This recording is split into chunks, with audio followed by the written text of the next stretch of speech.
SMH,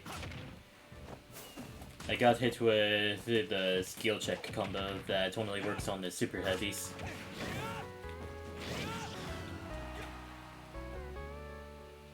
Oh no. Oh, okay.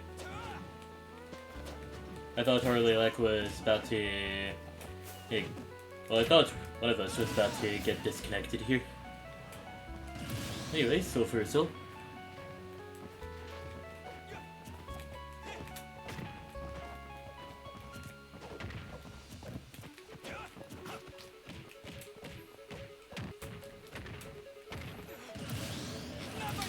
Alright, another Soul for a Soul. Let the lesson begin.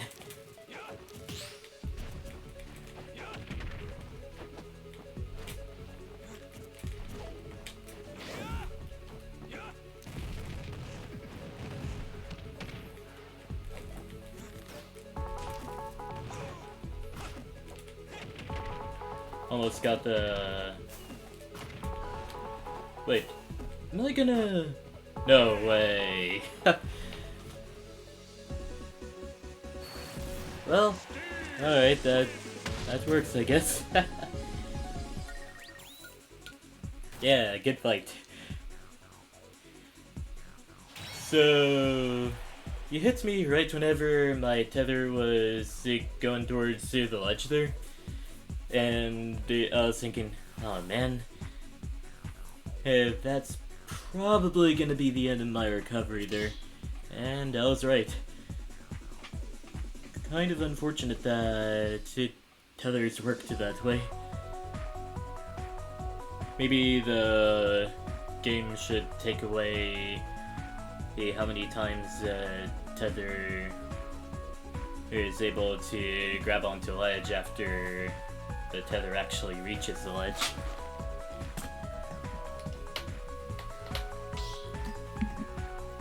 I don't know. Alright, so it looks like Shoryuken won't be available for a certain amount of time. Let's see that C versus Diddy Kong action again. See if Dominus is able to get a win off his Harley-Lek here. On to Midgar we go. So,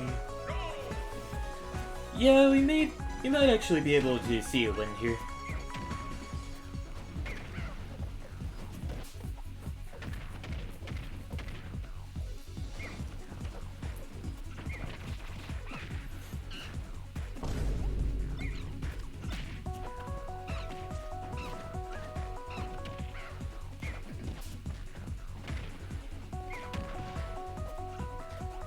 Both players are at pretty even percents at the moment.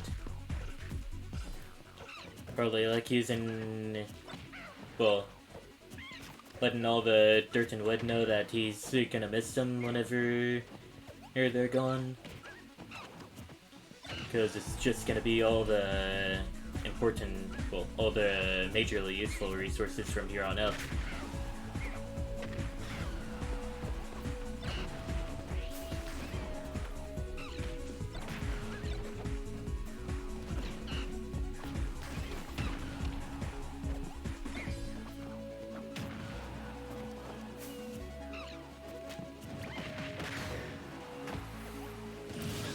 Anyways, the up smash takes out Harley-Lek's first stock.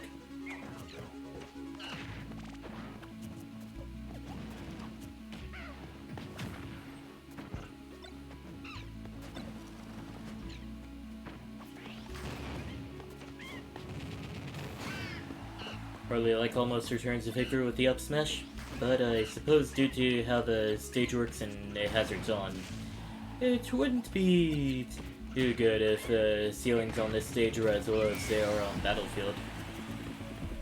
So, yeah. Banana kinda juked Steve there.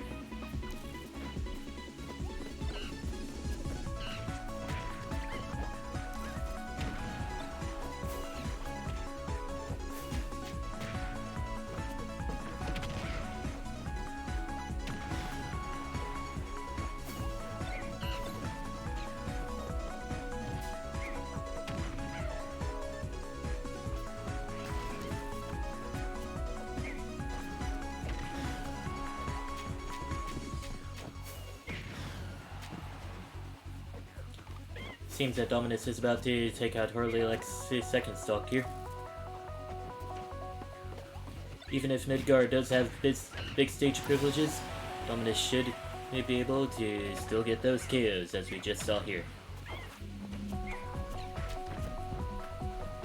Wow, that was a lot of pushback on that shield. I do remember the concept that I see in the Super Smash Bros. 2's bug reports, like Shield SDI and all that. So maybe there's something called Shield DI or Shield SDI in this game. Who knows?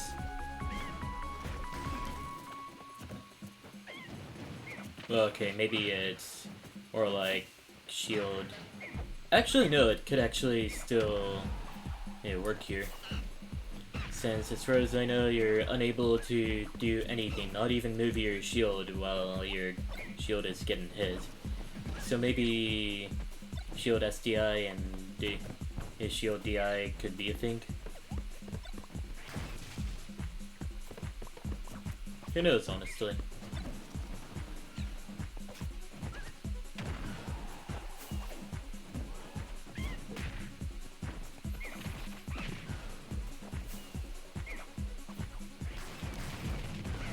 Dominus almost dislocates his advantage, and actually, yeah, that might have actually been a dislocation of the advantage there.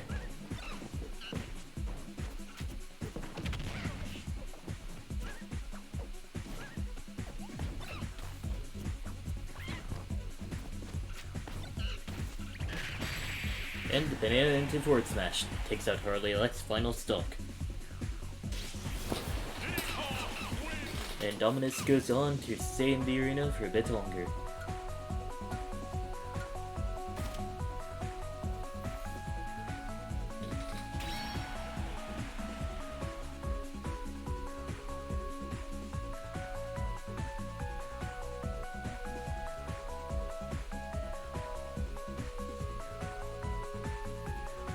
Yeah, this song do be kind of a banger, honestly.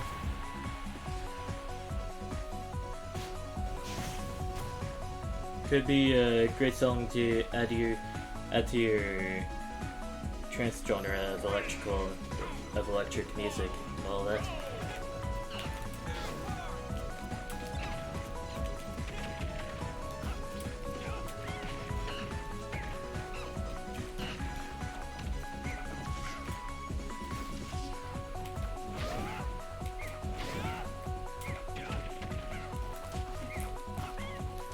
Almost got the up special there.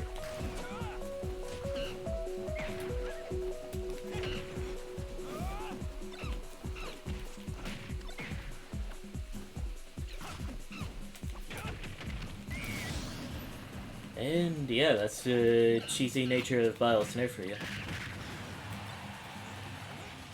Wait, that's not gonna hit the stage there.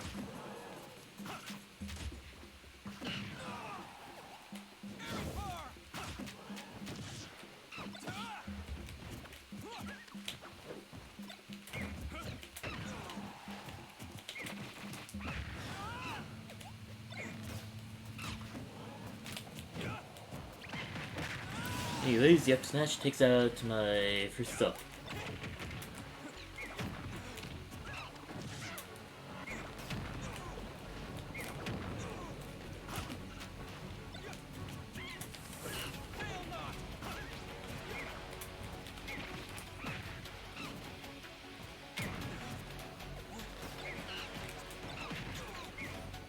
Almost got hit by the meteor there.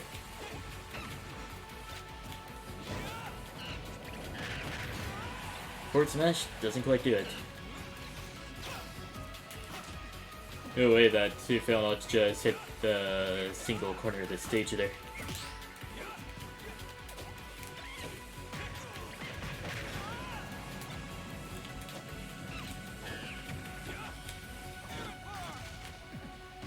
No way that happened.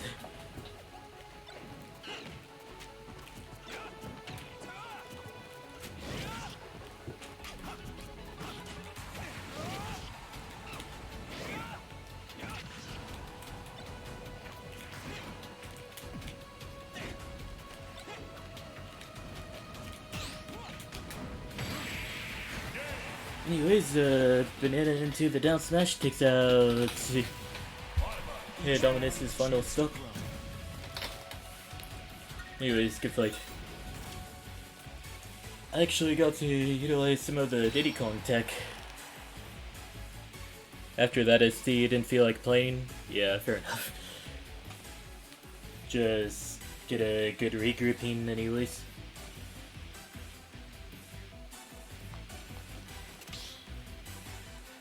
Anyways, we got Byleth versus Ken. Or we could be getting Byleth versus Steve. I'm not sure.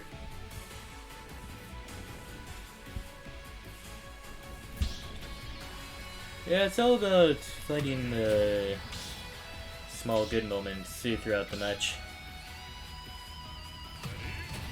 Or, I guess Dominus is gonna be playing again. Alright. We got Byleth versus Diddy Kong. Once again, this time on Battlefield.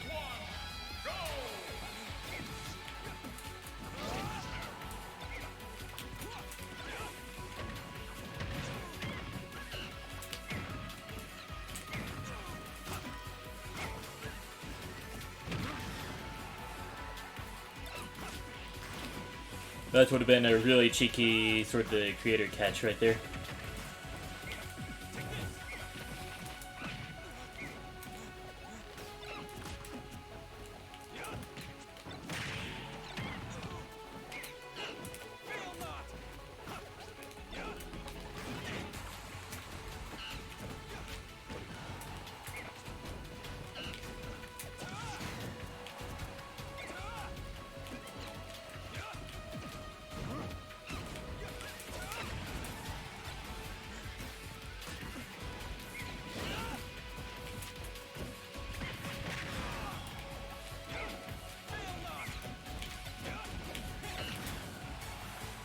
Just playing a really insane game of Catch the Banana here.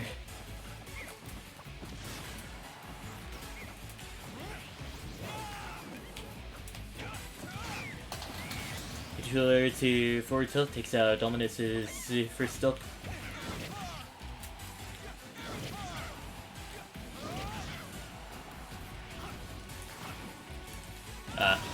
Dislocated my advantage, trying to get that cheeky 0 to death off of up special and then aired bar to oblivion. It doesn't work on everyone, but whenever I do get it to work, it's just extremely cheesy. So yeah.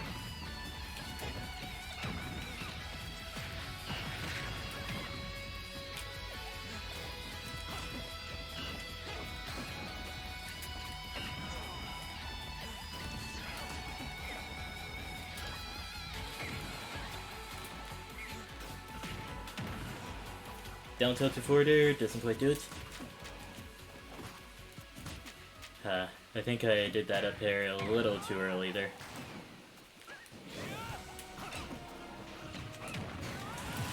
Nice Bayonetta conversion right there.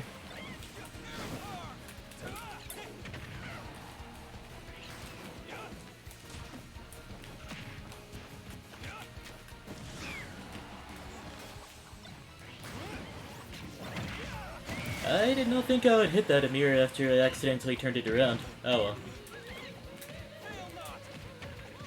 Anyways, time to get in the meat grinder there.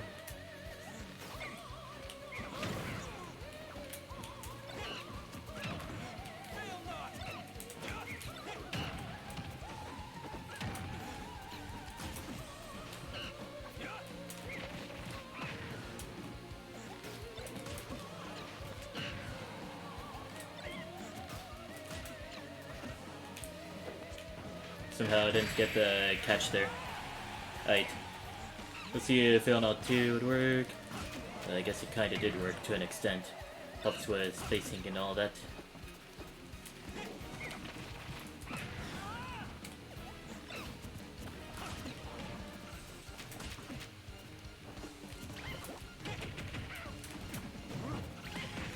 And the up smash takes out my final stock. Anyways, Dominus goes on to stay in the arena for a bit longer. I went for it! Yeah, I think I did, yeah.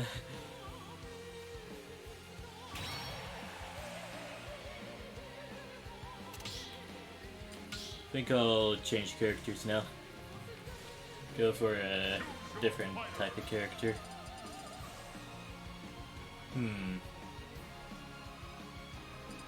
Alright, so hear me out. I'm only gonna play Pyra, right? Anyways, start the next match whenever you're ready. It's like, I'll never switch to Mithra under any circumstances. Mainly because I have a feeling my Pyra is just overall better. Do I main them? Nah, I main Robin. I just felt like having a bigger change in pace without having to dominate the arena. Yes, I'm still standing by the fact that my Robin dominates the arena, no cap. But yeah, if I do happen to play Aegis, I would only be playing Pyra.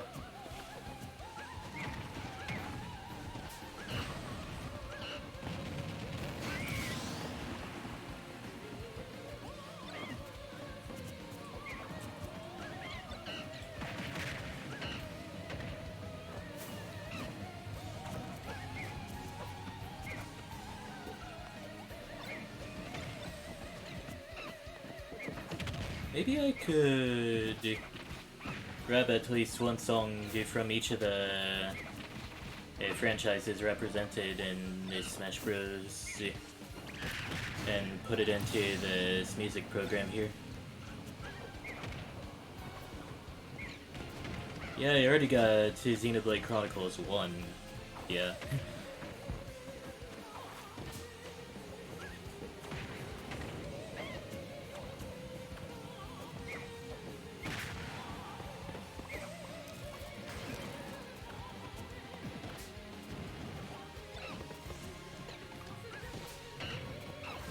Actually, now that I think about it, I think I have all the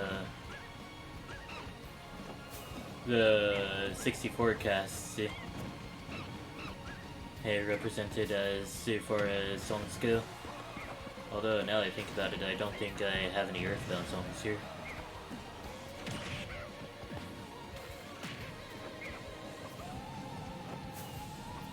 Oh, that's unfortunate. Hit as air dodge there.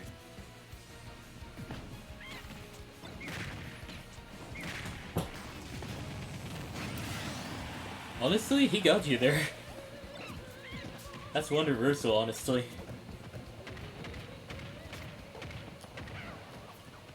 Oh, and by franchises represented in Smash, I mean the characters anyways.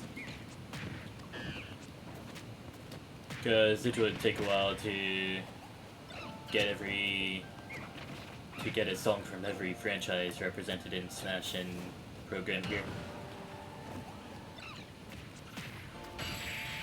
Somehow Ace Attorney was not represented in any way in this game. I mean, yeah, understandable, you're gonna make all the Ace Attorney men fans mad. And they're gonna have to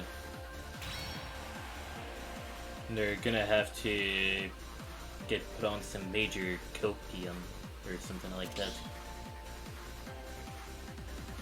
Oh yeah, it's my turn. Okay. Diddy Kong versus Pyra.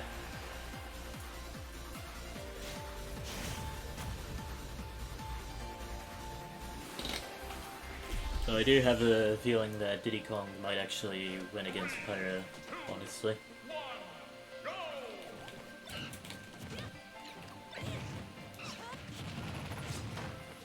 Alright, this works out.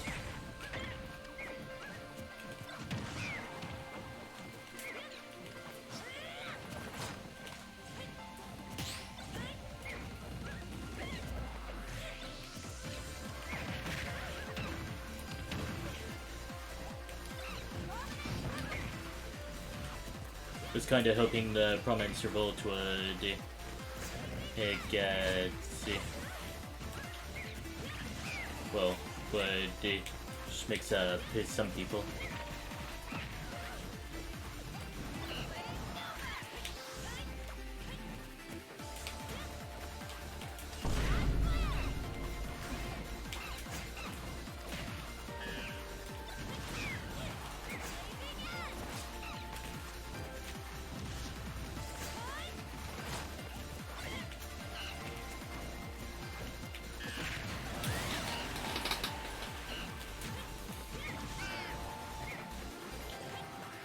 Wait, I don't think anybody got the banana there. Huh. That's really interesting.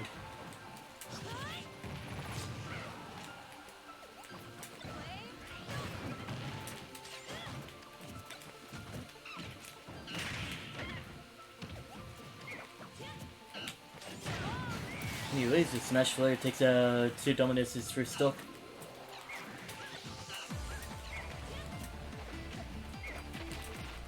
Oh, almost dodged to the monkey flip altogether. From Mr. Book! Aight.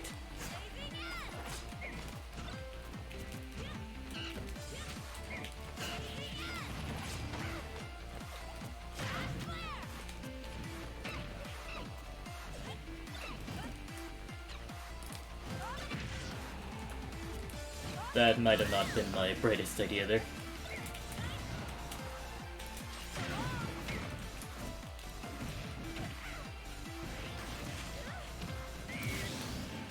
Anyways, Barrels takes out Dominus' second stock.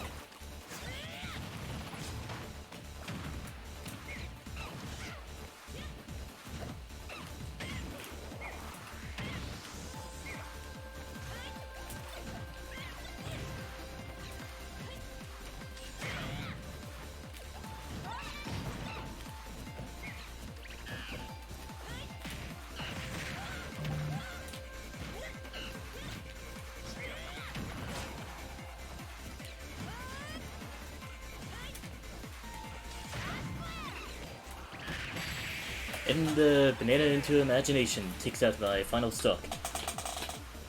Though I have a feeling that I probably could have survived that if I jumped there. Anyways, gonna see what that Discord notification is about.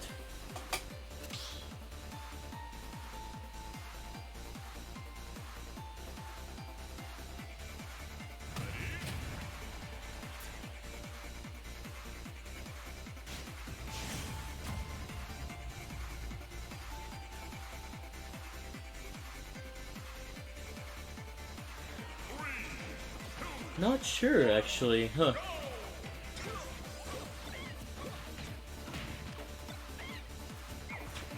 Well, I guess I could do a bit of this. And then realize how futile that is since I opened Discord through that notification. Now the notification is lost forever.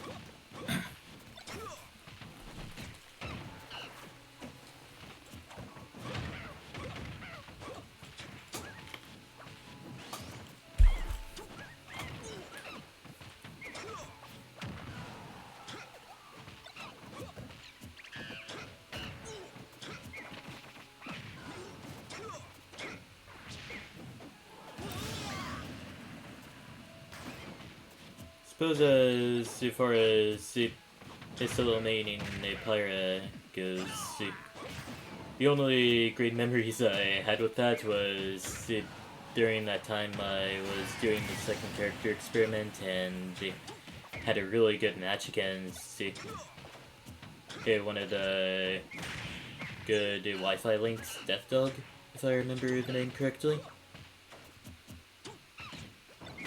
And just keeping it really close, mixing him up real good with Blazing Ends and Prominence Revolts. Yeah.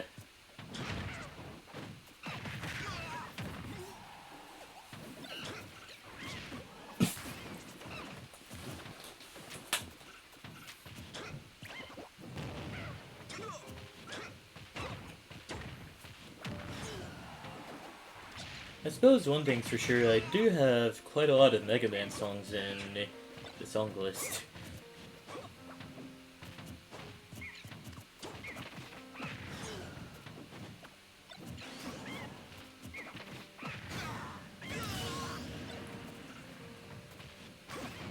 I mean, yeah, I suppose that's for certain.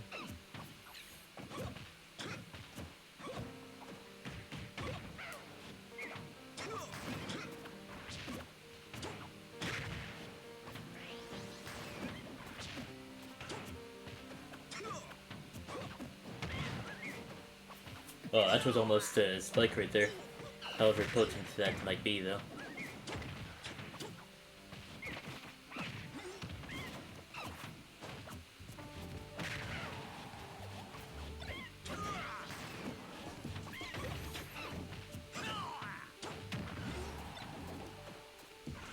Oh, that's unfortunate. But yeah, Dominus gets the game, and it goes to stay in the arena for a bit longer.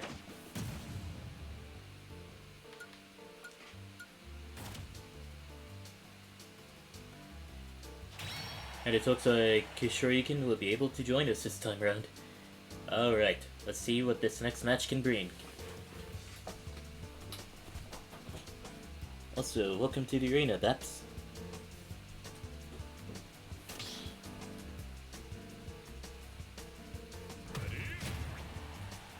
See that Diddy Kong versus Ken.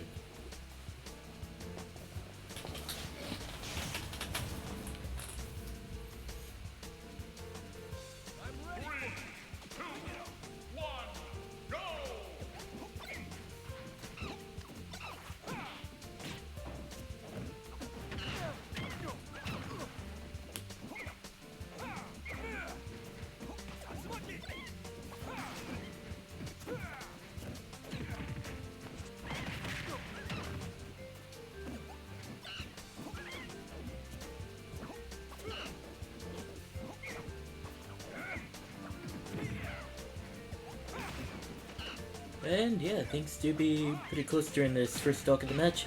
Dominus getting a pretty good advantage going. And because it's Yoshi's story that Forward Tilt wasn't able to do any edge guarding there. Suppose if it was a different stage entirely, then Dominus would have had better luck. But as it stands, Dominus still has a stock lead.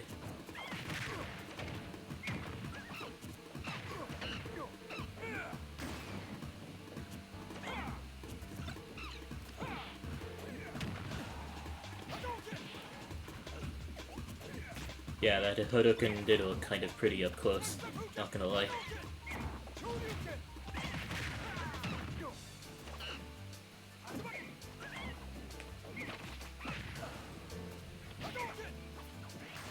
Dominus almost dislocated the advantage, but still managed to make it back.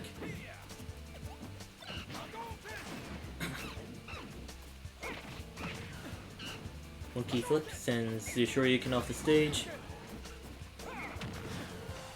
Next Monkey Flip kick. But Shoryuken still manages to make it back. And after that Shoryuken attempt, Dominus punishes Shoryuken pretty hard and takes out his second stock. Shoryuken returns the favor. And obviously we'd be looking for a comeback here. Unless your opponent just takes you out in a really stylish way.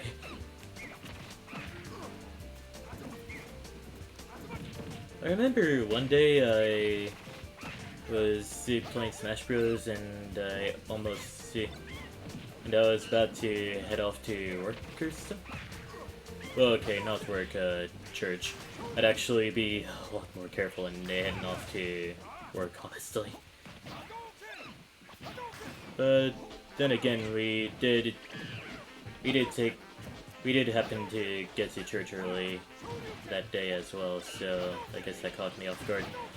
But yeah, right after that game, I spiked a wolf with the Robin with 11 downer, which isn't a spike you see that much, if I'm gonna be honest with you. But yeah, right whenever that happened, I just pressed home, closed the software, and it just led to the wolf keep the GSP as far as I know.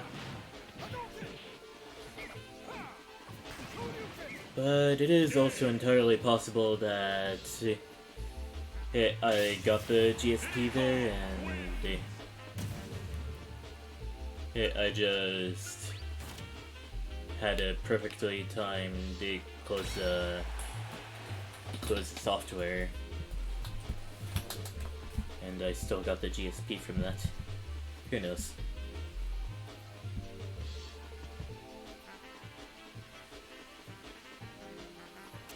Now that I think about it, I also have a pretty decent amount of Street Fighter songs on here as well.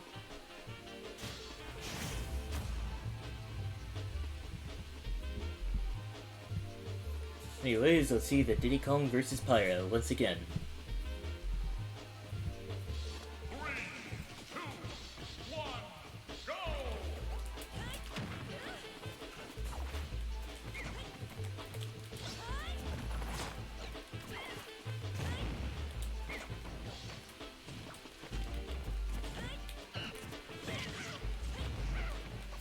Alright, that hitbox has no right to be that big.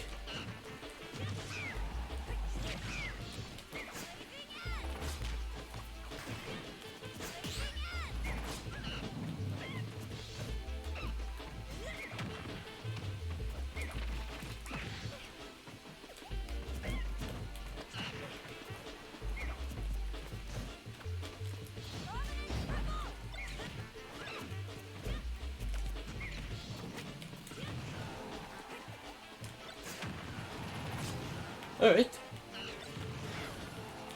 Suppose we take those.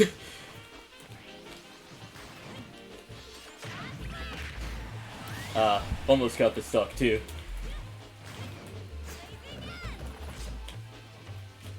One random blazing end could have definitely been the end of that stock though. Ah well. Banana into the dash attack takes out Dominus' first stock.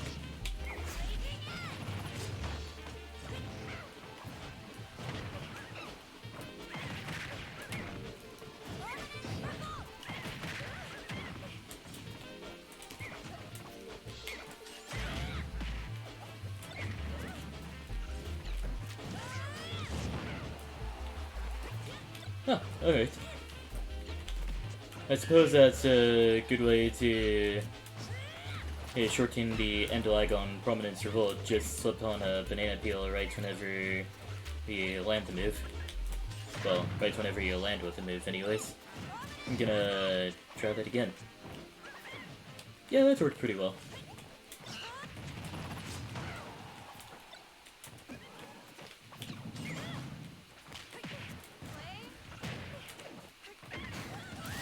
Back air sends my second stock into Oblivion right there.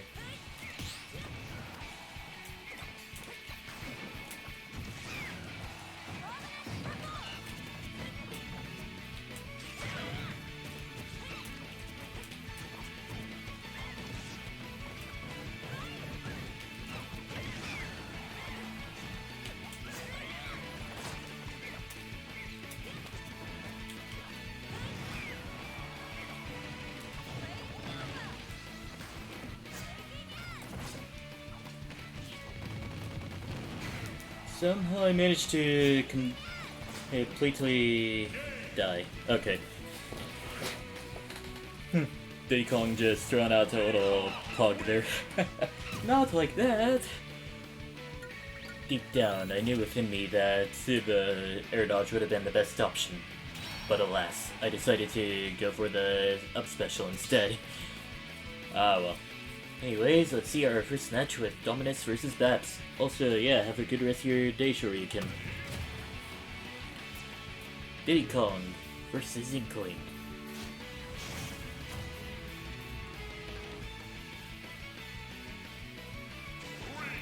On to Final Destination we go. Hey, Babs is already telling us to eat something. I think I'm good. I had dinner like 2 hours ago. Oh yeah, also as a general reminder, the Tuesday streams will now go until 7 o'clock instead of 6 o'clock, so we do have 1 hour left.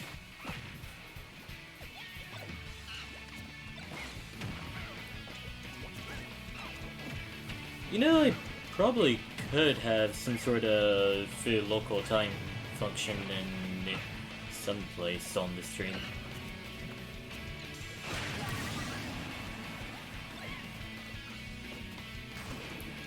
I guess I could... I guess I could incorporate that into the music program somehow.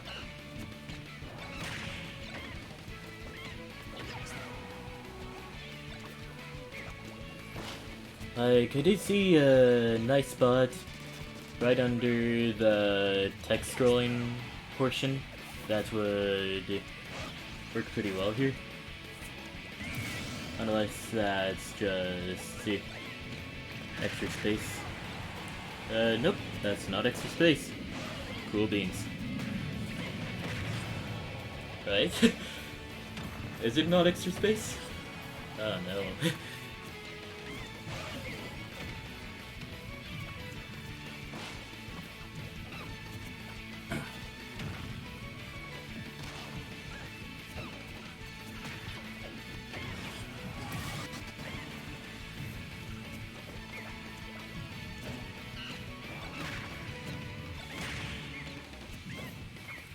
Dominus going with the day 1 combos with Diddy Kong.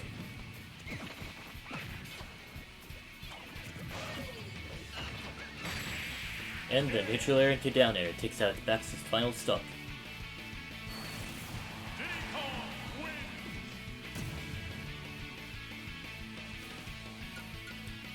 And yeah, Dominus goes on to stay in the arena for a bit longer, going up against Harley Elec up next.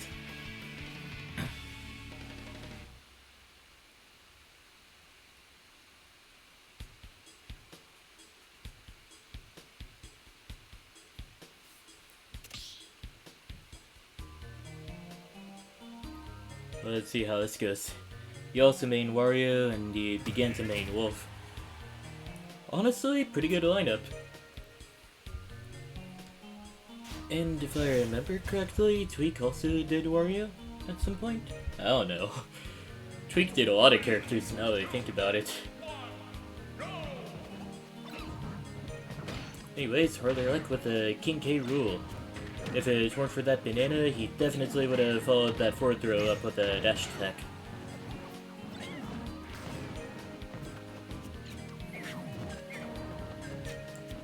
Yeah, Wolf do be a pretty good secondary for a lot of characters.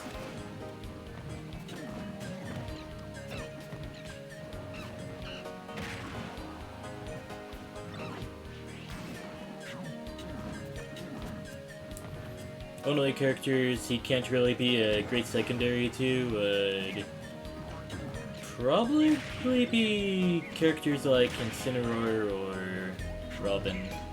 Just slow characters anyways.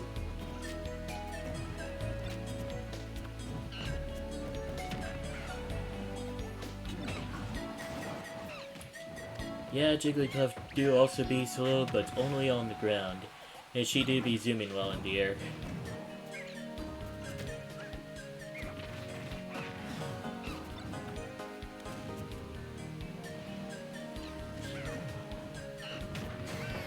And the dash attack sends Dominus into the blast zone.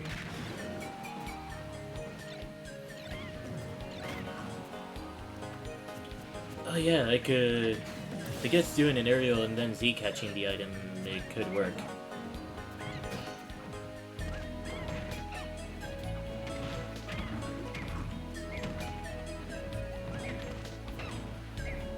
Dominus is going on a field day right now.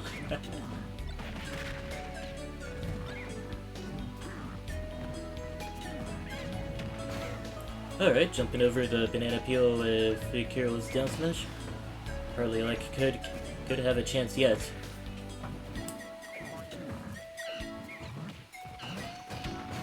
And the down smash takes out Dominus's first stock, or second stock.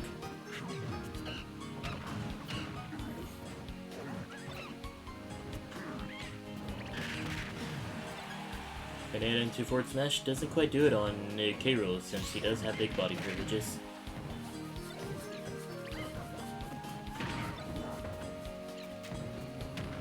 Yeah, I guess Harley Elec could start the dash attack early and catch the banana in the process of using the dash attack.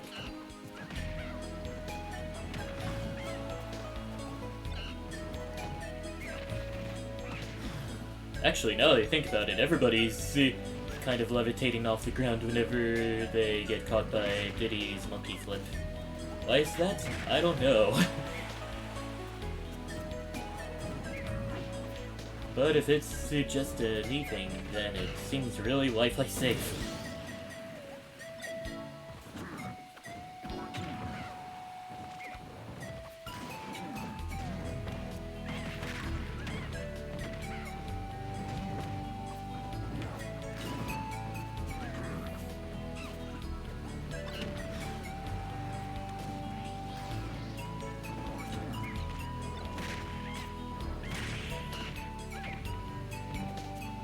Harley Elec feeling the full extent of big body privileges at the moment.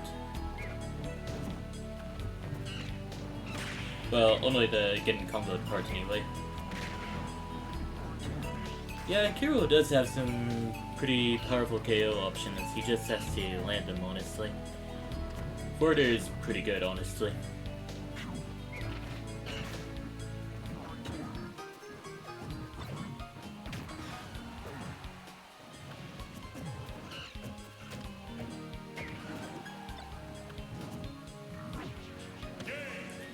Oh, I missed input. Anyways, Dominus goes on to stay in the arena for a bit longer. Monkey versus alpha-sized Crocodile. Yeah, I suppose it do be like that. Anyways, yeah. Welcome to the stream, Nesuzoke. That kinda has the same vibe as one of the first online names I thought of having. Toad-S Cool. No, I didn't say Toad-S Cool. I said Toad-S Cool. Not sure why I decided to put an S there, but... but yeah, Toad do be cool, and at least Coney agrees, so yeah.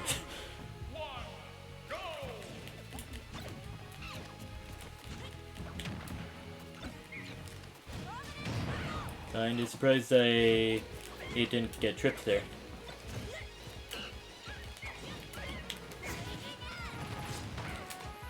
Oh yeah, I can't do any sort of A or B button inputs while Blazing End is out.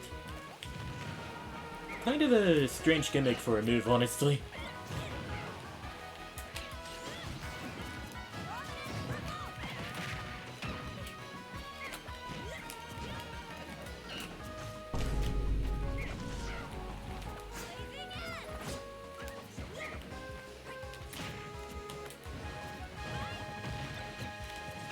Alright, good stuff.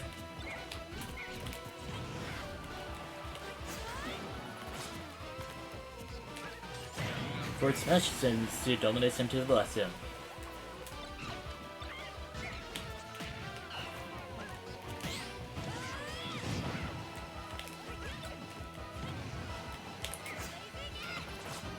Well, it's got the hard read with the Blazing End there.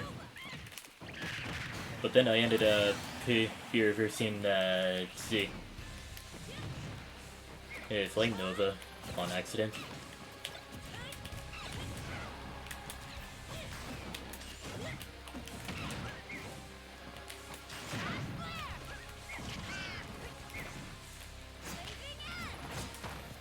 Honestly, Blazing End definitely would have been the perfect way to catch a B-reverse monkey flip.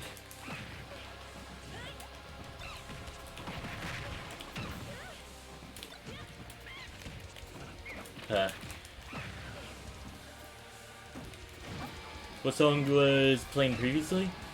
The last song I remember being played was one of the Siva Gunner covers of Dire Dire Docks from Super Mario 64. The RU version, which I guess is supposed to stand for the Russian version.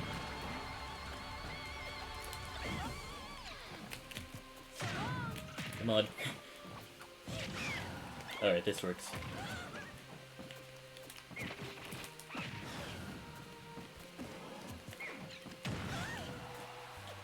I don't have a jump. Yep, that's a dead Pyra. Okay. Now that I think about it, forward smash is actually a lot better as far as covering get-up options go.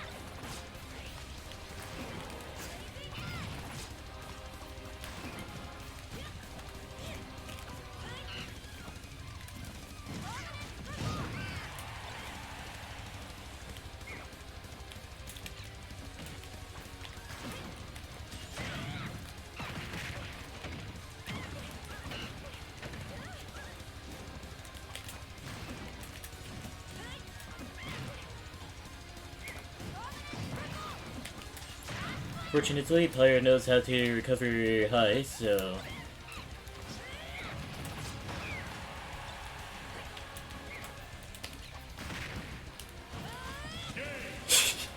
The soul for a soul!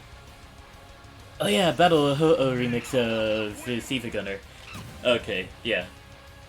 That I know the actual thing there. Well, the actual song that was actually playing there. That was Trader's Requiem from JoJo's Bizarre Adventure.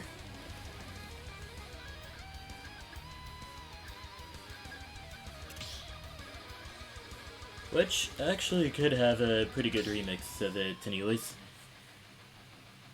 But yeah, it's not very often that a player gets a spike on Prominence Revolt.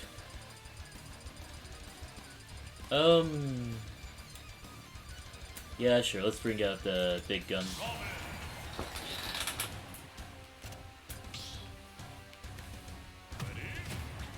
We got Diddy Kong versus Pichu here.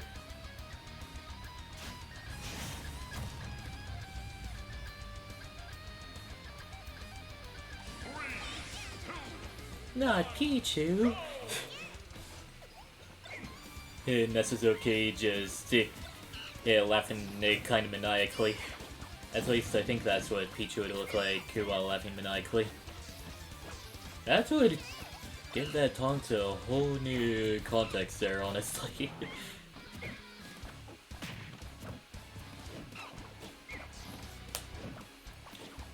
But yeah, if I remember correctly, Pichu did be a lot better in the Punish game than Diddy Kong.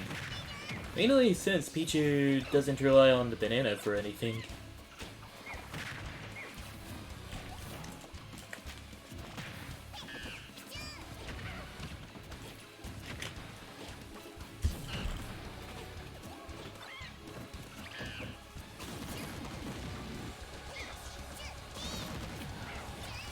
Like, I guess Dominus is a T-jolt away from getting some shenanigans off of...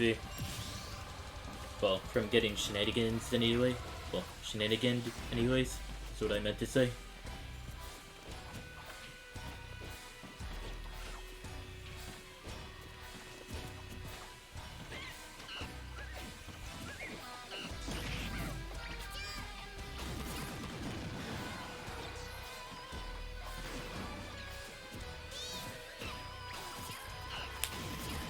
Alright, I got a bit more of that Toada's cool lore. So, this was also kinda during the time when you would see all the top 10 lists on YouTube. It'd just be like, hey, you know what? Toad is one of the worst characters in the gaming history. It looks like he's flipping you off each time he tells you, hey, your princess is in another castle. Fortunately, he doesn't show up in the later Mario games. Well, apart from all of them. Ugh, I hate Toad. Yeah, that's just the general gist of it.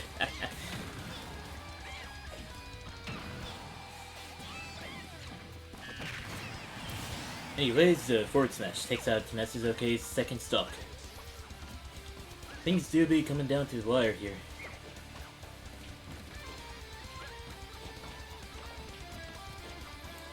Just a very, very careful game of neutral being played out between the two players. Stage control is paramount here.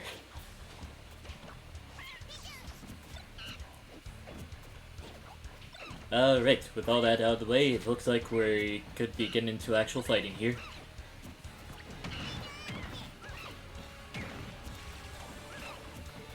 But still, they're kind of just dancing around each other.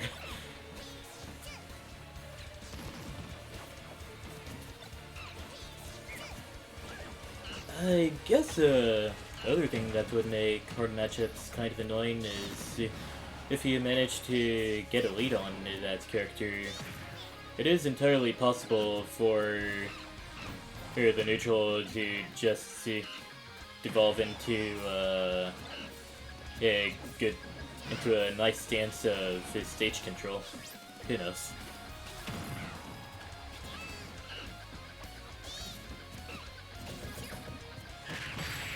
Anyways, Forward Smash takes out Nesuzoke's final stock, and Dominus goes on to stay in the arena for a bit longer, having become victorious over a Pichu. Anyways, Dominus goes up against Harley Electric next.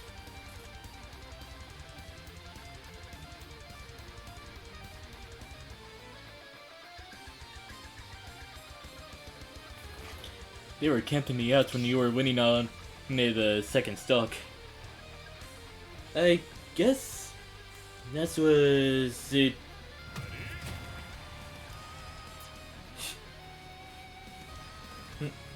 I guess Pichu was looking for, well, was waiting for you to approach there, and that just turned into a whole dance of stage control, it seems. You need to wait for an opening, but you forgot Banana Forward Smash can KO you with Rage. Yeah.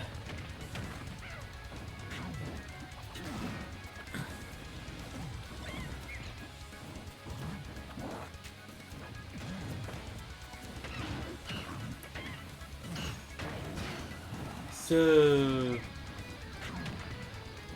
yeah, I suppose with the Pichu in mind, I have a feeling that pre-patch Pichu would definitely have been okay in today's meta.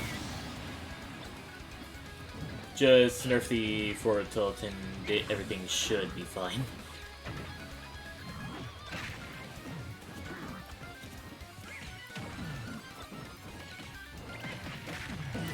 Well, nerf the forward tilt and the hurt box, and then everything should be fine. Usually rush down oriented, but when you're on one stock, you play carefully. Yeah, fair enough. It's kind of easy to just rush in, well, recklessly like that whenever you have the lead, since there isn't gonna be too many consequences for making mistakes if you're that far ahead.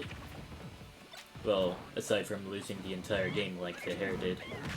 SMH hair.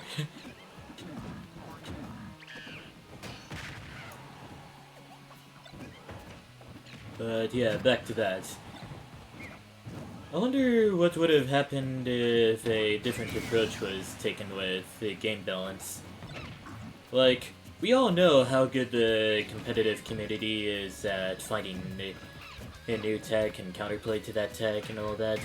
So, I wonder how different things could have been if there was a balance patch once per year during Ultimate's lifespan, instead of once every few months. Like, yeah, sure, there will still be patches that would fix glitches and all that, because some of those glitches definitely aren't okay, like Steve just being able to crash Stage Builder by just existing on it.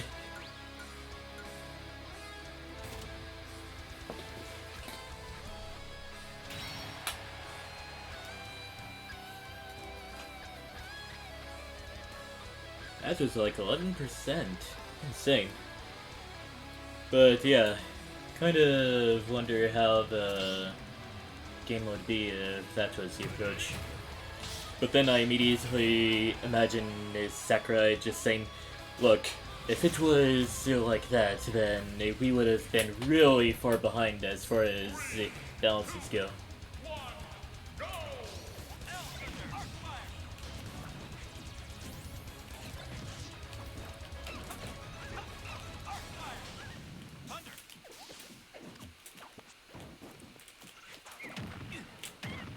So maybe it might have not been the best idea?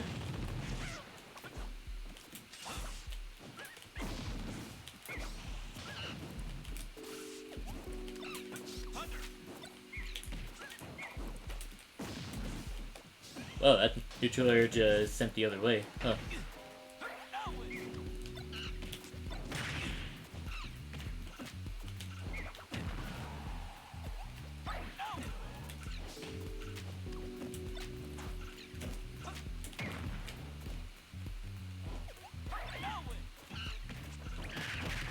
I was really hoping the book would send Dominus into the, well, not into the blast zone, but out of that small bit of an advantage there.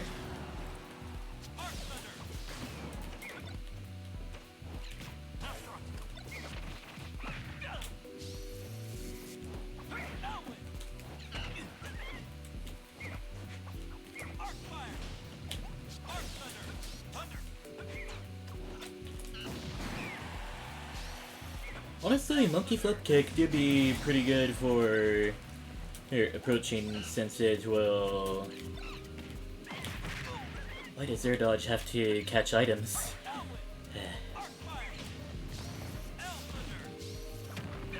Since it will stop a lot of projectiles in their tracks. Do be really committal, and if you fly off the stage with it, there's no using your up special to get back with it.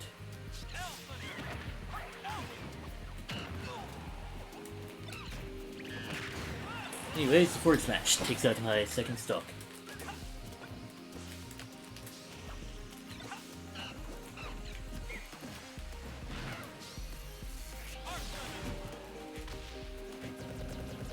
Alright, this works. This doesn't work, okay.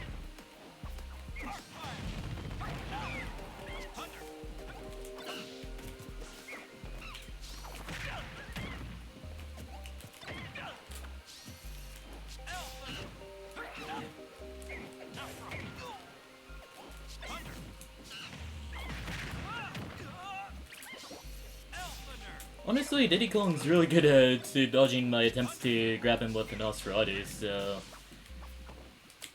works pretty well.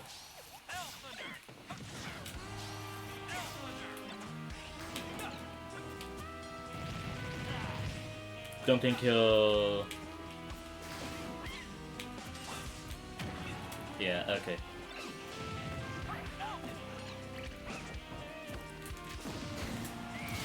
We take those. Okay.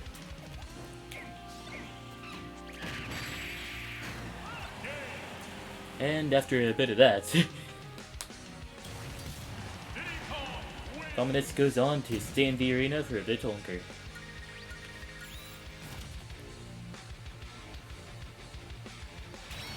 I guess a big thing I was really confused about was how the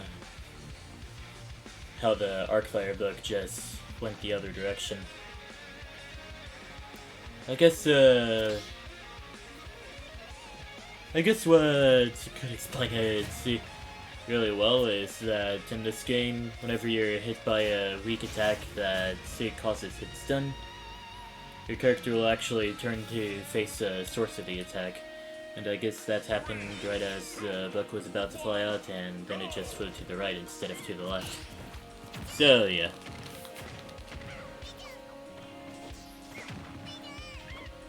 They massacred my baby rat and didn't touch Kirby once?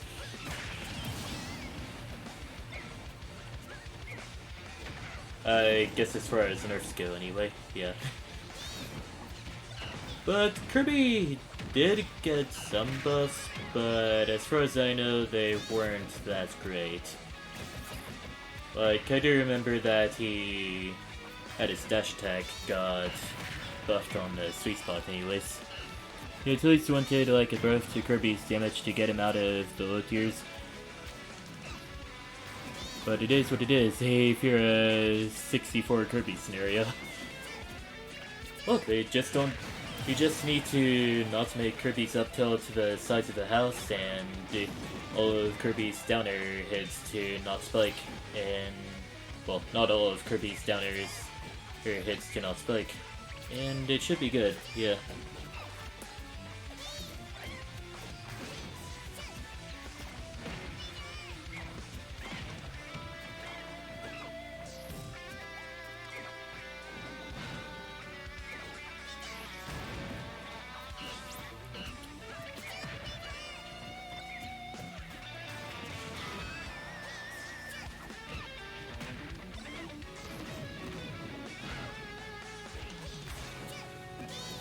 Oh wow, that was quite the trajectory that the barrels took.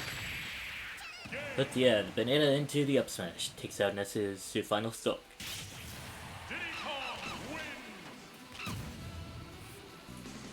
And yeah, Dominus goes on to dominate the arena for a bit longer. Going up against Harlelek up next.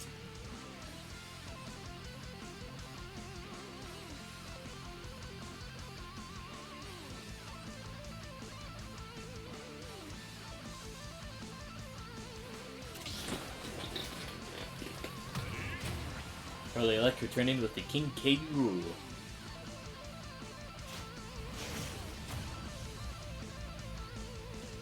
We'll see how this goes. 3, 2, 1, go!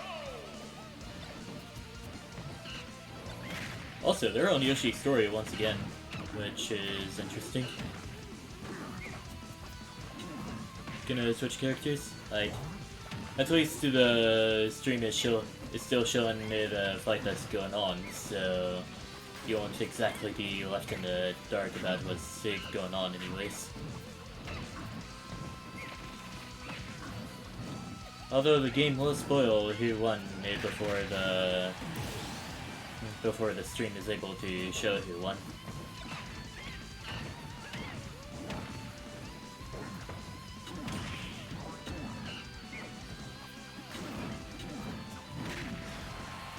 Forward smash from downtown sends Dominus into the offstage anyway.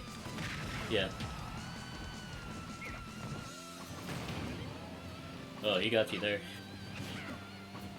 Fortunately, K-Rool's recovery is pretty safe as far as the hitbox on top of him goes.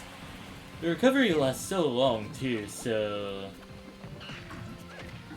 that just gives K-Rool a bit more leeway to do whatever he needs.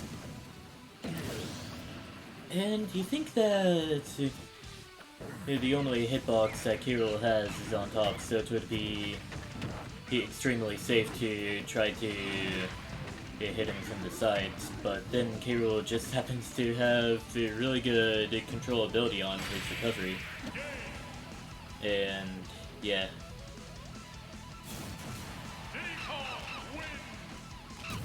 Gonna play a character you mained in the laggiest Smash game on Wii U. Oh boy, let's see who that is. After this next match of those. Yeah, Yoshi's story do be kind of weird, champ. I remember that some of the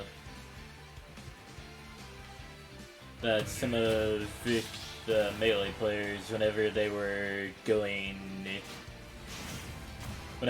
playing Ultimate, they wanted to legalize Yoshi's story with hazards on so much because of Randall. Like, who cares about the Shy Guys, honestly? But then, after...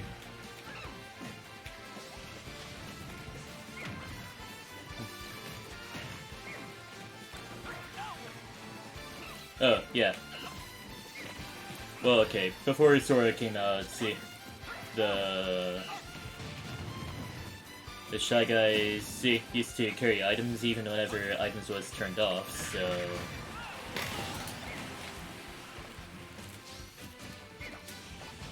But then, yeah, after Sora came out, you're like, oh yeah, let's try a Hazard on rule set since it's completely viable now.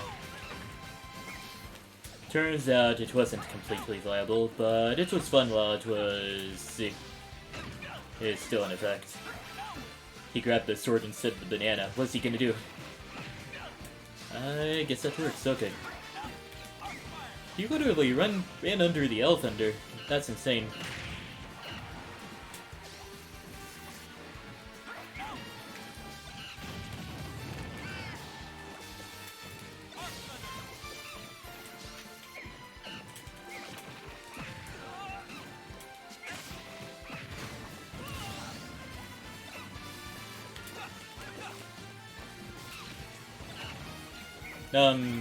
Wondering, didn't Diddy Kong used to have a version of Monkey Flip where he could jump off of the opponent's head?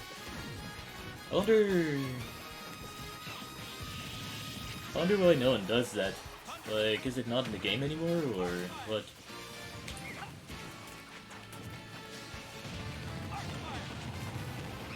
Ah, banana messed me up.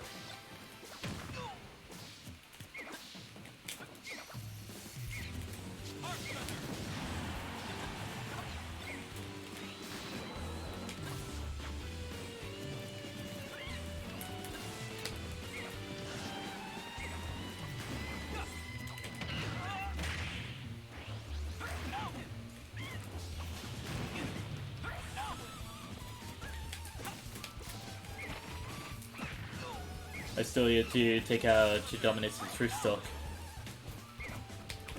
There we go. Alright.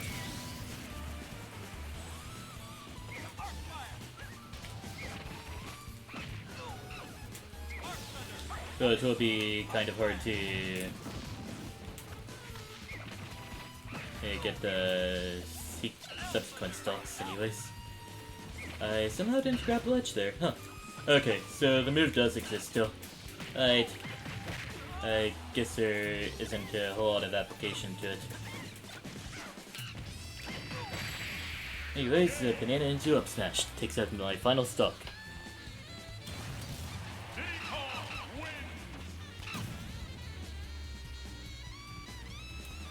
Yeah, it does. That's why I did it. Cool beans. Alright. Anyways, Dominus goes up against Nezuko up next.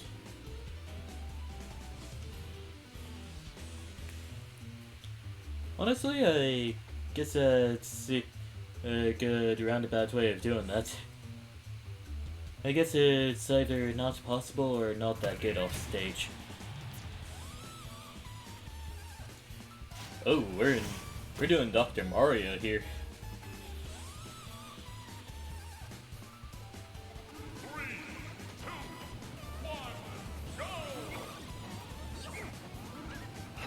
Anyways, onto Hall Bastion we go.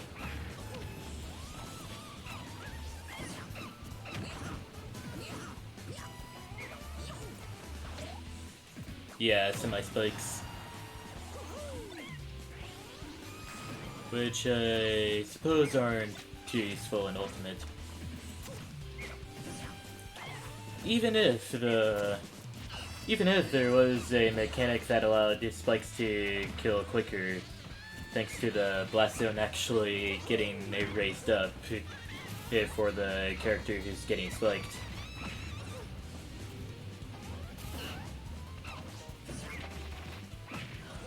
Which is honestly really interesting.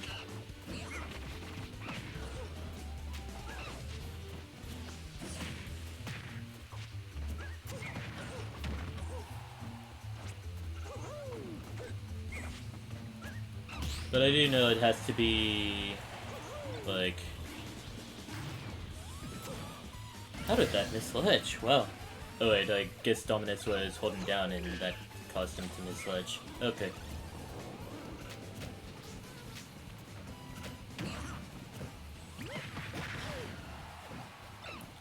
So I guess in order for the spike to KO early, the character would have to... Well, the character getting spiked would have to...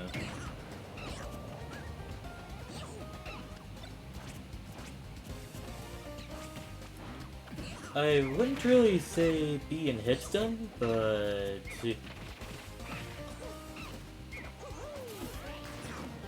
Okay, they just can't be in tumble or something like... Actually, yeah, they have to be in hit stun. Yeah. Hit stun and going on a certain velocity. That's how it would work. Okay.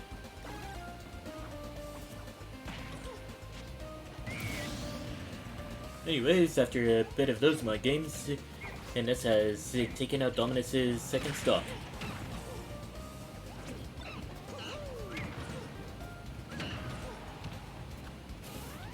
Though Ness is no longer okay here.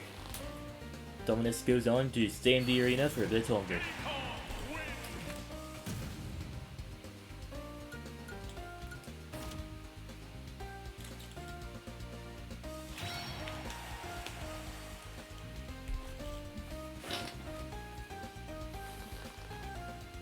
It works better against bad recoveries.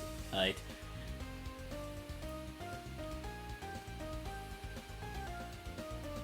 But I guess that's more of a style option than anything. Harley Lake has brought out the Steve. Hopefully, well, I guess in Harley's case, hopefully to maybe shake up the thing there. You tried to Hush Guard and got punished for it? Yeah, that's Dr. Mario for you. Better be more careful next time.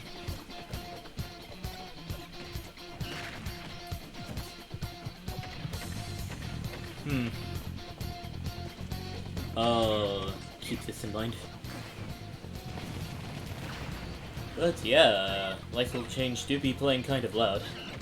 Guess I'll change that up in the next patch.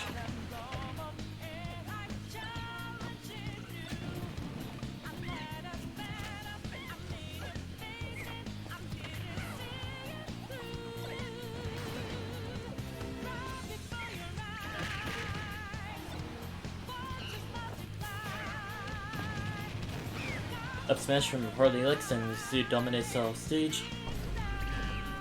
Hey, there's Zivine Boom.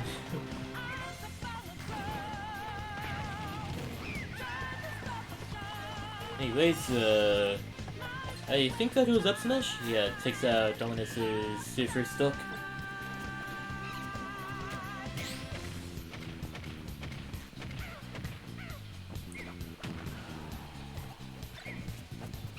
Harley like almost set up the cheese there, but the block disappeared just before he could. Alright, good thinking. But it doesn't look like that'll work either.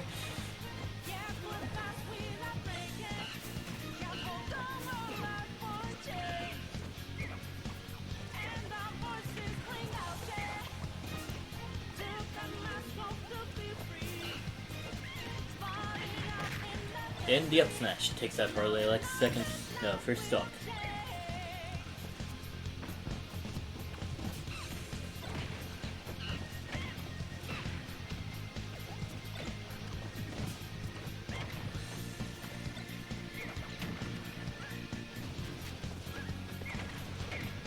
I guess some of the better methods of edge guarding with it. Actually, no. Not in this game. Okay, so. Yeah. Edge guarding's basically not that great in Smash Ultimate compared to other games, considering how good the ground game is here. You're better off just going for ledge traps than edge guards. Yeah, they literally made Steve sit down for his trip animation. It just still looks pretty good.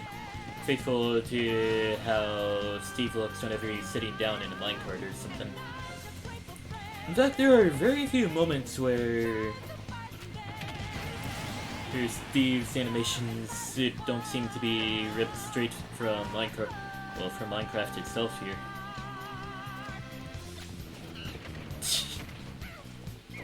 That was one of those goofy moments.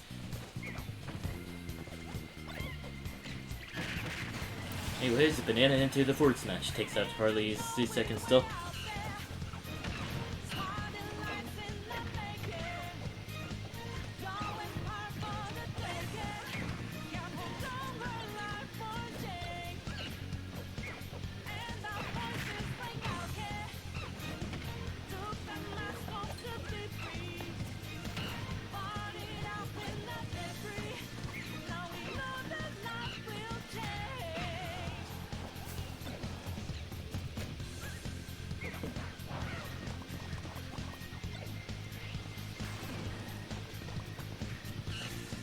So, a possible idea I had for an April Fool's joke is, you know how sometimes you would hear the Vine Boom sound effect?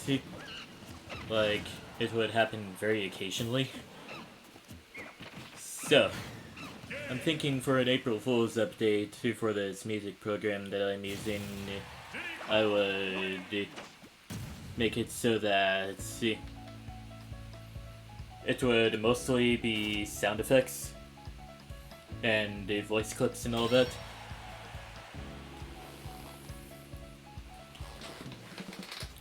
And meanwhile, I would also have the sound effects and voice clips turned off in Smash Ultimate and have only the music turned on.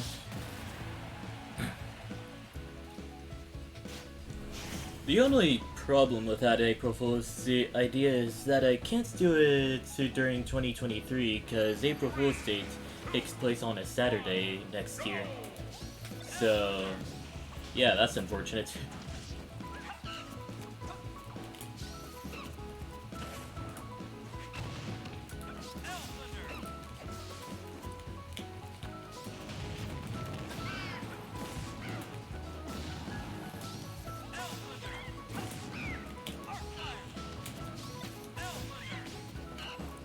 Maybe I could give a taste for what that's like.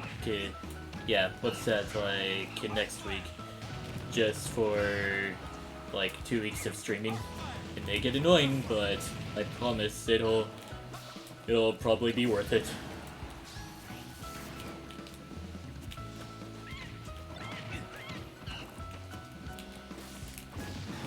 Oh yeah, and speaking of which, I won't be able to stream on Thursday and Friday this week, since I do have some events to attend, so yeah. Just regular old church events and all that.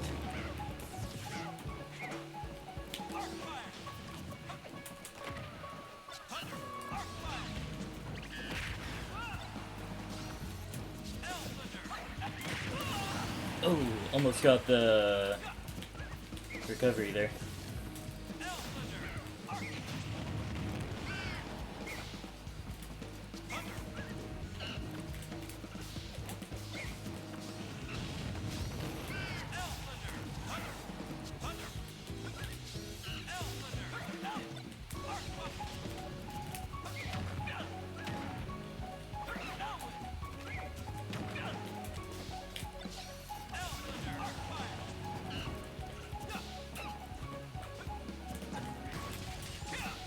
Oh, that almost worked, actually.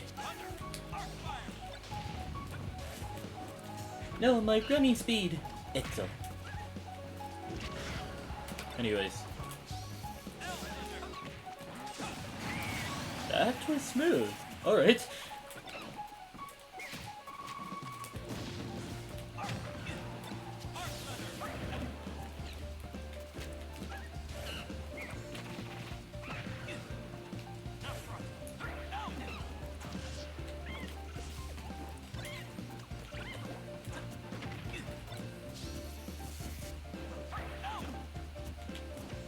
Oh, right, that was out of Nosferatu.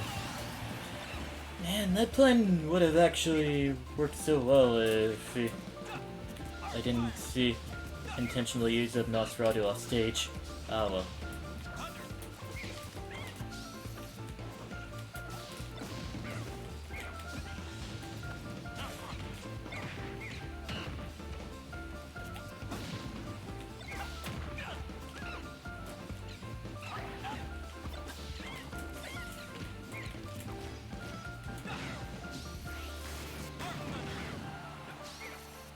Gotta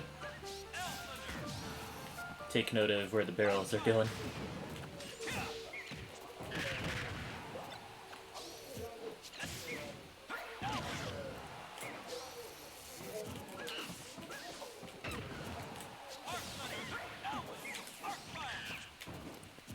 That almost worked out, see, in one of our benefits there.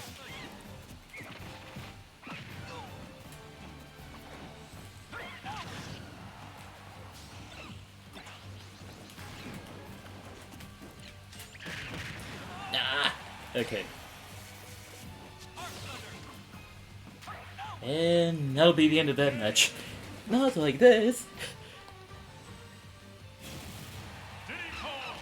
Remember when Nosferatu forced you to go into freefall if you hit it off stage near a ledge? Well... yeah... It still does that, but the conditions aren't exactly as strict as you think. Like, you just had to land it off stage, and if your opponent mashes out, that's just a free fall right there. Also, yeah, good fight, Dominus. I did almost get you there. But unfortunate, the Arcfire had to try to come out. Ah well.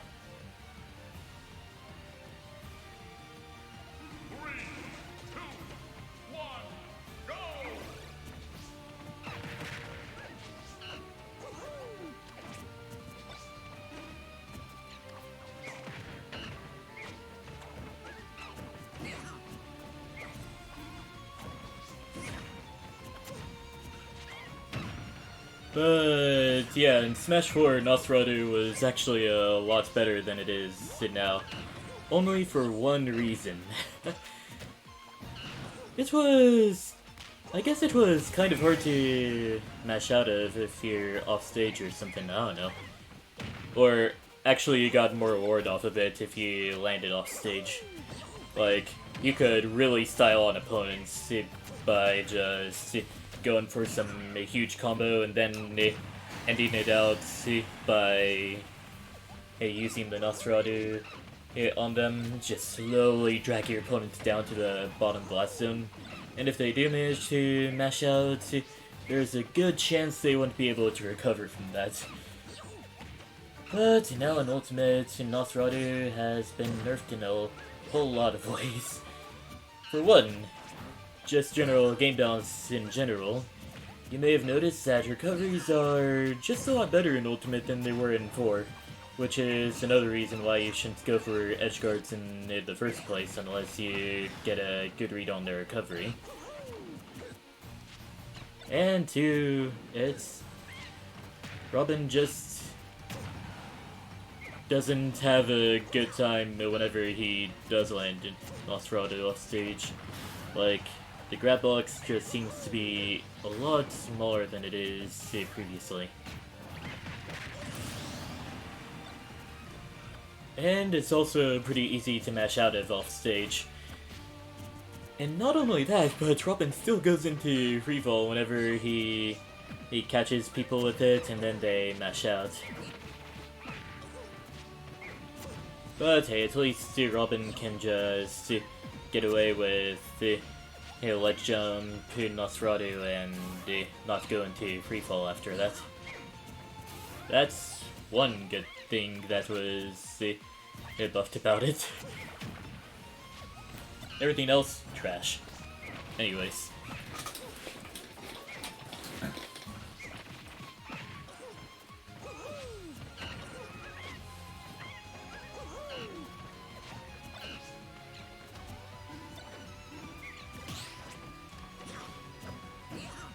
So, yeah.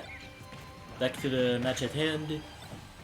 Here we see Nesuzoke actually take out Dominus's first 2 stocks really quickly there. But now it seems that Dominus is starting to make a bit of a comeback. 38 off of 1 combo. Definitely a lot harder for Diddy Kong to get good stuff off of that. But yeah, the forward smash takes out Dominus's final stock. And that'll be it for this match. Nesuzoke has taken down tonight's Wi-Fi Warrior. And goes on to fight Harley Luck up next.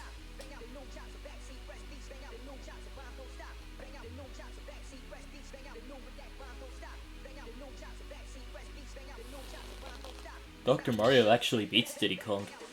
Like, guess he did there, but I kinda doubt that Dr. Mario has a good matchup against Diddy Kong. Like, the typical matchup chart would see Dr. Mario just being one of the winning matchups for a lot of characters. But yeah, let's just say Nesuzoke played more like Ness is playing out of his mind. I do like making play on words with that.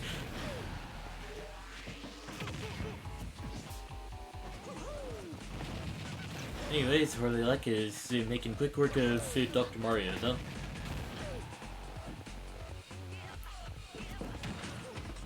You'd be surprised about Diddy's bad matchups?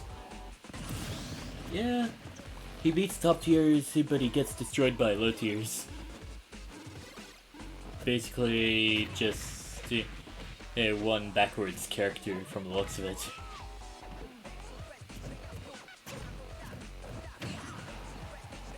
But I suppose he still beats Ganondorf, right? Like, Ganondorf would still have either a bad time or a decent time against Diddy Kong.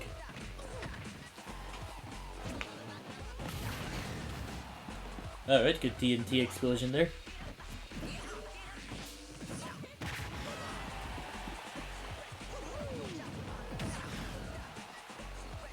Like Duck Hunt, Villager, Isabelle and the other projectile character. Oh yeah.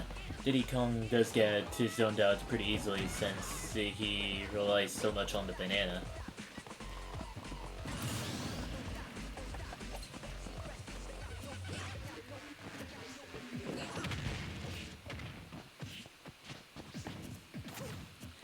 Oh, that forward smash definitely should have hit. Oh well. Anyways, the up smash takes out Harley Alex for stock. If Diddy beats Ganon, but Ganon can cheese Diddy? I have trouble seeing how Ganon can cheese anyone, to be honest.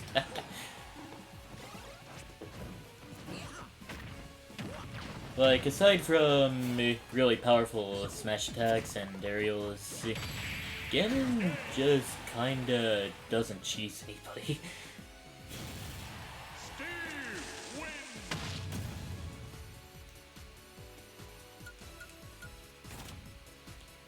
Yeah, did he probably slightly listen to Robin?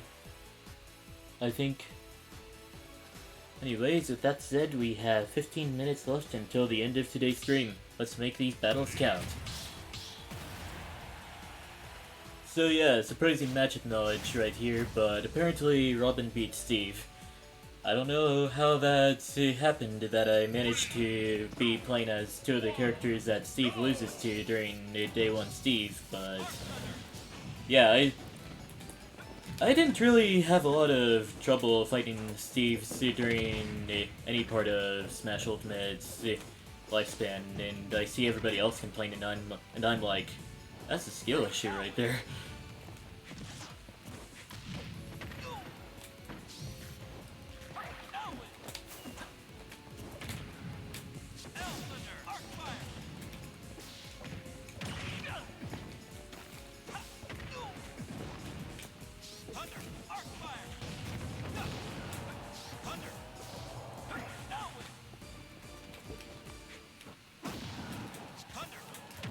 I guess, stuff.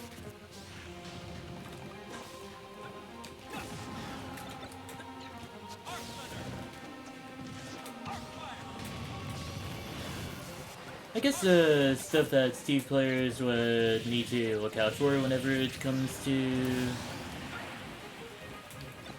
seeing who wins or who loses some matchups would be to... would basically be if the character can easily break blocks. Like, it's commonly agreed upon, as far as I know, that Steve and, well, that's Robin and... wait, was that Azir to death? Huh.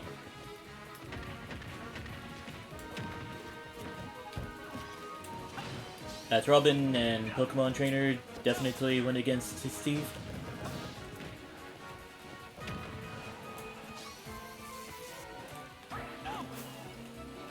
Oh, almost got the Ellen, well, some sort of Ellen hits there. So I guess to that extent, Byleth and Sephiroth, as well as Rosalina, according to Yanni, also works.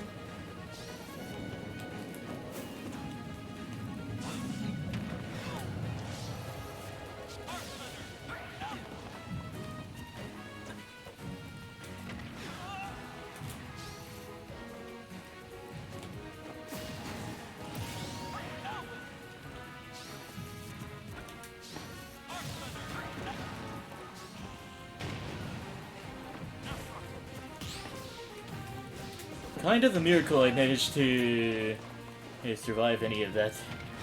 Uh-oh.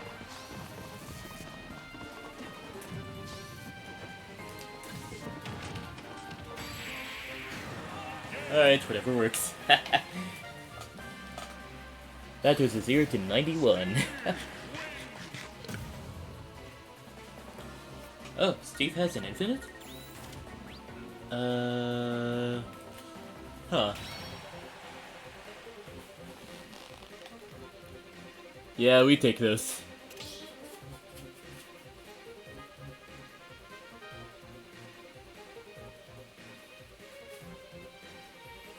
Oh, the up smash change? Yeah, they patched it. They patched it so that it's still possible, but see, it's just harder for Steve to actually infinity with it. Oh, the Flint and Steel blockchain. Steve's doing NFTs? What?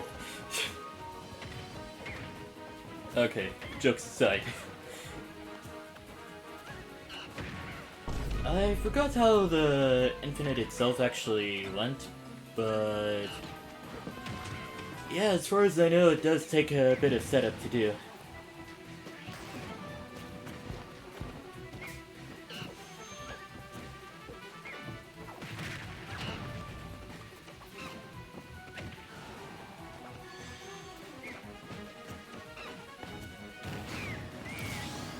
But yeah, safe to say you don't see a lot of Steves trying to go for that infinite.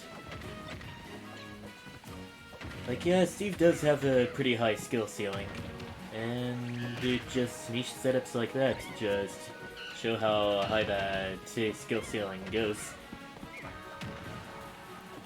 Like, I remember there was a ledge trapping setup that Steve has that's basically just a hallway with some TNT at the end of it. Well, not a hallway with a TNT at the end of it, but just a hallway where he can trap you with minecart anyways.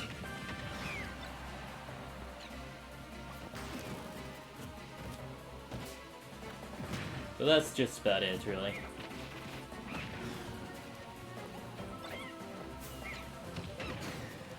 Becker sends Harley Luck into the blast zone. So it looks like Harley is about to get the KO here. Alright, nice tech. But unfortunate recovery.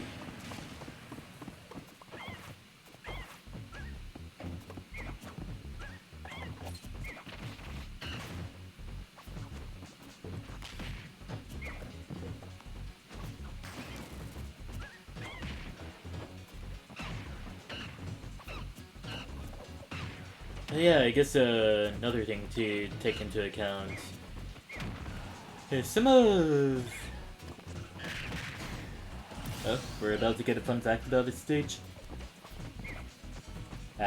I'll just say my piece first and then read off the chat after that. Sounds good. Okay, so there are some instances where your block placement could get messed up depending on the stage. Since not all stages have an exact ground level of 0, so to speak. So yeah. Since Shaman is 8 inches tall, that means either that one is a giant Shaman or the Smash Fighters must have been shrunk since Shaman is as big as Steve. But as we all have seen it throughout the Smash Bros. Series, size doesn't really matter too much. Sometimes you would be like giant compared to the people living in the Foresight buildings, or you could be smaller than a toy poodle. Whatever works. Anyways, Harley Elect goes up against Troa Neko up next. Anyways, whenever you're ready.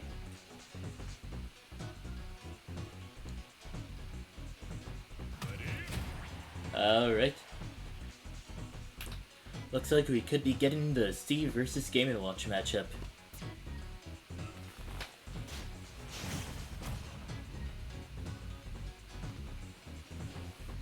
Ooh, that is true, yeah.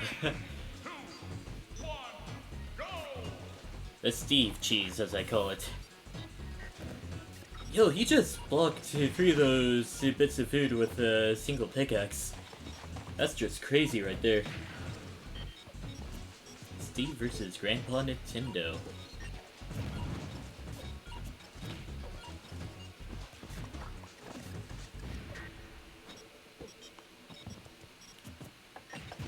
Grandpa Nintendo really likes to jump in from parachutes.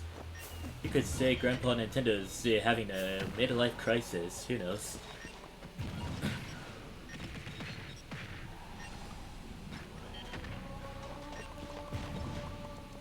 Midlife crisis, so he's just trying out all sorts of epic stunts that would net him millions of views on YouTube, or just give him the excitement that he needs.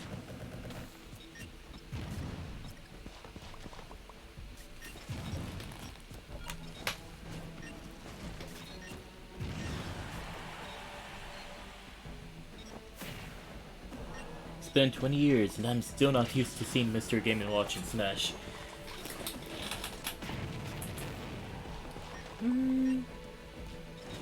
Yeah, understandable. He do be kinda goofy and all of that. And now, especially with the new models that they made for Game & Watch's moveset and Ultimate, Game & Watch is a bit more goofy than he was before.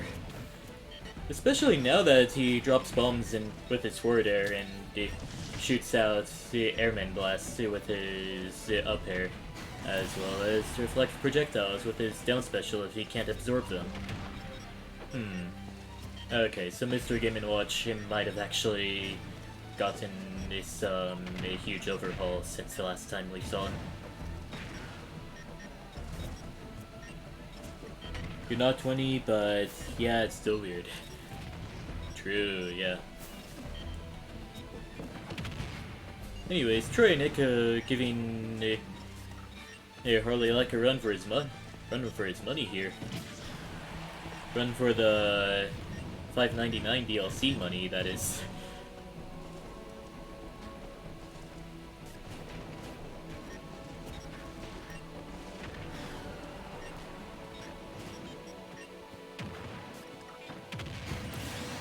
Fortunately, the down special wasn't out whenever Harley Elect tried the anvil. So he got to live another day.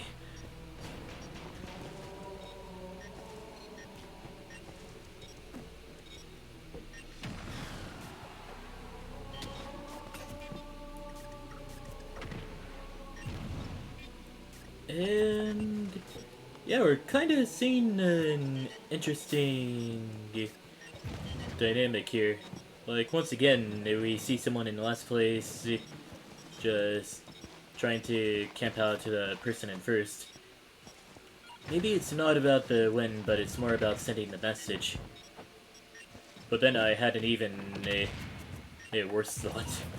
What if Troy Neko wanted to wait until 10 seconds was left on the clock and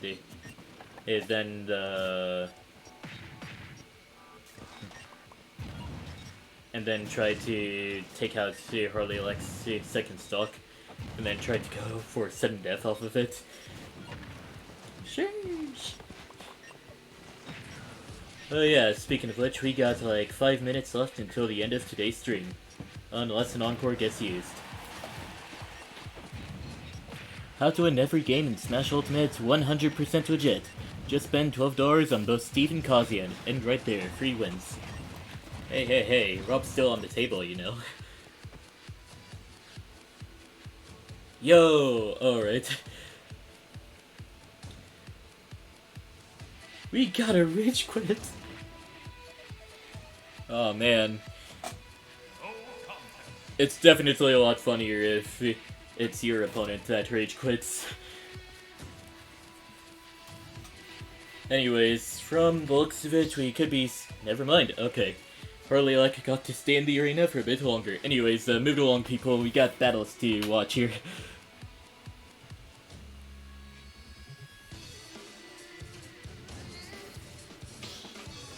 Aito.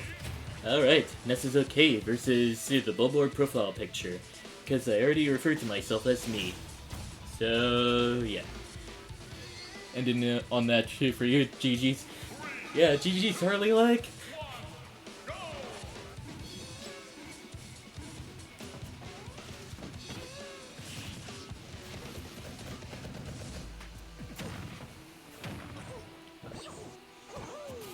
You'll be back next time for Seal? Alright.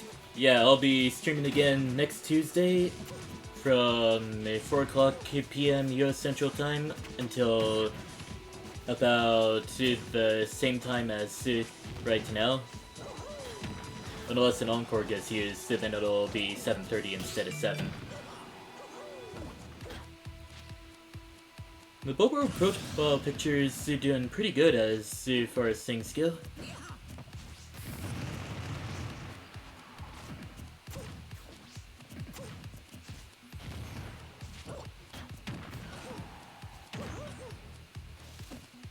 Oh, that's unfortunate.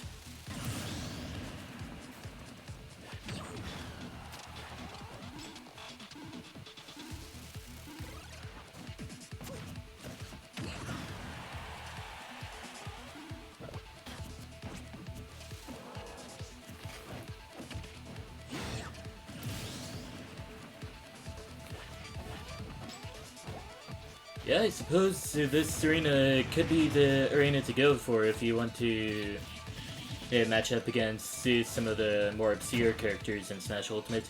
But yeah, have a good rest of your week, Dominus, and Horley luck.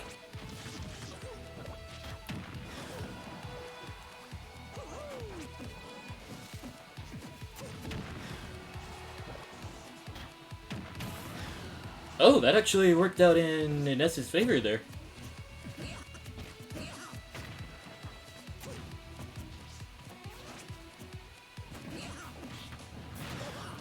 Though it is looking like Ness is about to get KO'd here. Yeah, down smash got it. Down smash does it. And yeah, that'll be it for today's stream. Man, Ness actually probably could have brought it back. Just evading all the KO options like butter. Smooth as butter. Anyways, GG's everybody, and I'll see y'all next week.